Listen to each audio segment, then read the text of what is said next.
Kemba Walker returned to play against his former team, the Hornets, and he was received very well by the crowd there in Charlotte. Classy move from Charlotte.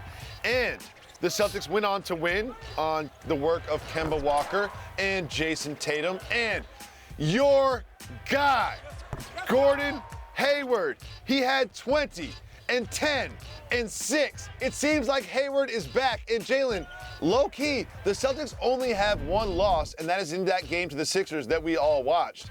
Are the Celtics exceeding your expectations? Not for the regular season, because I told you I felt like they had the best collection of perimeter players in the Eastern Conference.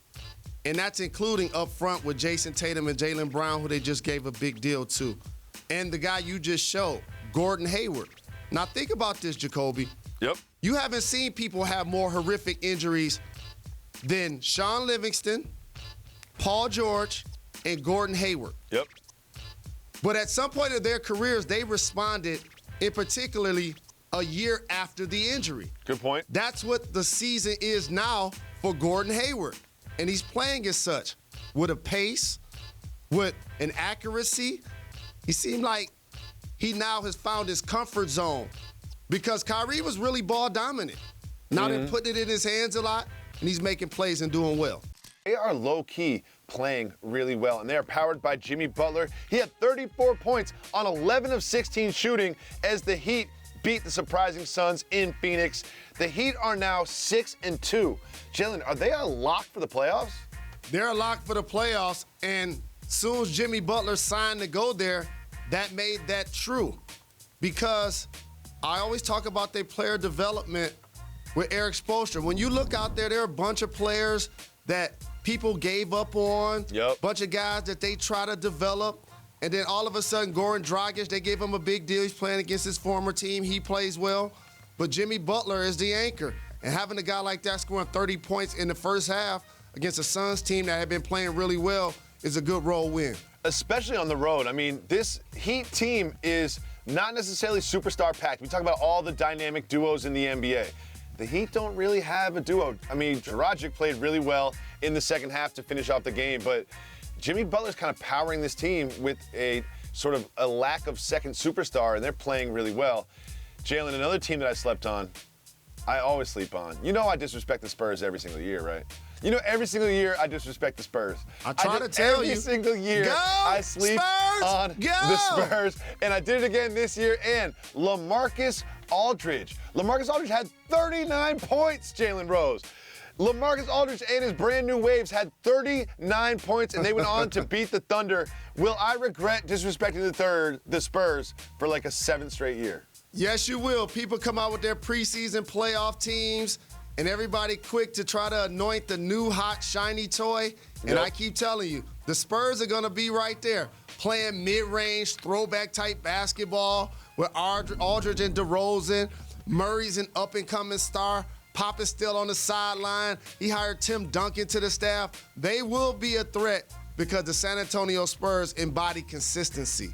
So when you say they'll be a threat, what exactly do you mean? They're a team that could get out of the first round of the playoffs.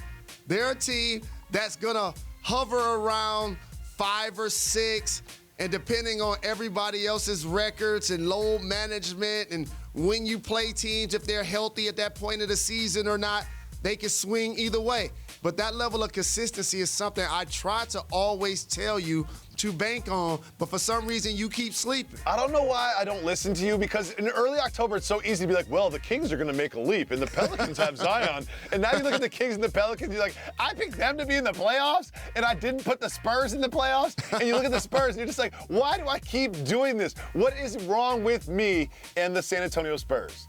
Oh, this is easy. They're not flashy. It's not fun to watch. When you play basketball, every time, what pass are you going to try to attempt? Behind the back. Unnecessary behind-the-back pass. That's what I do every time I play. That's what you like. Yes. And all they do is play efficient, consistent team basketball. And there are a couple of my good friends that work at this network. Jay Williams on Countdown. Greeny or Get Up. Guess what, Jacoby? Just like Stephen A. owes me designer shoes from the Nuggets and the Lakers last year, both of those gentlemen bet me that the Pelicans were going to make the playoffs this year.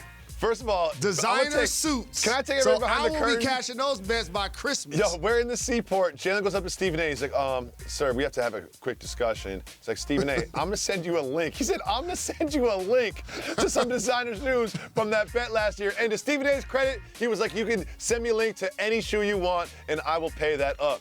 Moving on, Jalen, I will continue to beat this drum until the rest of the national media catches up with a gentleman by the name of Shai Gilgeous-Alexander. He had 21 points last night, but he's averaging 22 points on the season. Jalen, when is the rest of the national media going to catch up to just how good this young man is? But that's why we're the show of the tastemakers. You get the information here first. If you work in the media, you can paraphrase it and take it as your own. If you're at the water cooler at work, you can talk about it first, and then when it happens, you can be like, I told you so. That's why we're going to create a segment on this show called Deeper in the Box Score. Because what ends up happening for national consumption, you end up talking about 5 teams and 10 players because that's called playing the hits. But Shai Gilgeous-Alexander plays in Oklahoma City. He's not Russell Westbrook, and they're not a contending team, so he won't get discussed, except if you watch Jalen and Jacoby.